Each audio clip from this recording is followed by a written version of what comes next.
বাংলাদেশ যুগের পর যুগ ফ্যাসিবাদের শিকলে আষ্টেপৃষ্ঠে ছিল বলেছেন বৈষম্য বিরোধী ছাত্র আন্দোলনের অন্যতম আহ্বায়ক হাসনাত আব্দুল্লাহ। বাংলাদেশের মানুষ যুগের পর যুগ ফ্যাসিবাদের শিকল থেকে মুক্ত হতে পারেনি, এটাই চরম সত্য কথা।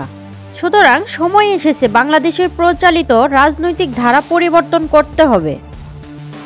তিনি আরও বলেছেন, জুলাই গণ অভ্যুত্থানের পর ফ্যাসিবাদীদের শিকল মুক্ত করেছে ভয়হীন তরুণ প্রজন্ম।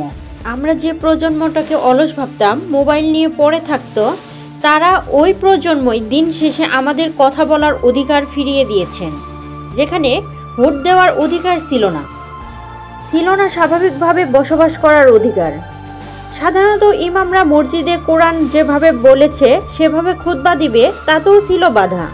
সাংবাদিক ভাইরা নিজেদের মতো করে পেশাদারিত্ব পালন করবে, সেখানেও বাধা দেওয়া হয়েছিল। গণমাধ্যম থেকে শুরু করে সামাজিক মাধ্যম ওই ফ্যাসিবাদী চক্র নিয়ন্ত্রণ করেছিল। অবশেষে তরুণ প্রজন্মই আমাদের এইসবের স্বাধীনতা এনে দিয়েছে। তিনি আরও বলেছেন, আমরা অতীতের রাজনীতির পুনরাবৃত্তি চাই না, যে রাজনীতিতে ক্ষমতা চলে গেলে দেশ ছেড়ে পালাতে হয়, এমন রাজনীতি কখনোই চাই না। যে রাজনীতি ক্ষমতা চলে গেলেও মানুষকে সম্মান করবে। অতীতের গুম, খুন, হত্যা, নিপীড়ন, নির্যাতন কোনোটাই আমরা চাই না।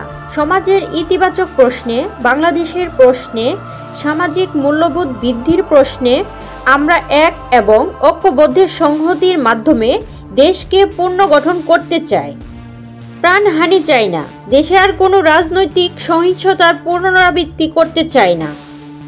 তিনি আরও বলেছেন, দেশের বিভিন্ন পদে শক্তিশালী সিন্ডিকেট তৈরি হয়েছে। এই সিন্ডিকেটগুলো সবসময় ঐক্যবদ্ধ থাকে, ধরাছোঁয়ার বাইরে থাকে।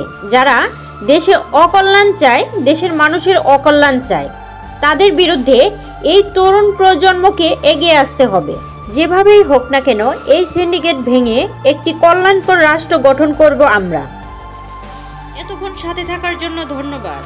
এরকম আরও নিত্য নতুন সংবাদ পেতে আমাদের ওয়াইটিভি নিউজ চ্যানেলটি সাবস্ক্রাইব করুন এবং আপনাদের ভালো লাগলে লাইক, কমেন্ট, শেয়ার করে পাশেই থাকুন।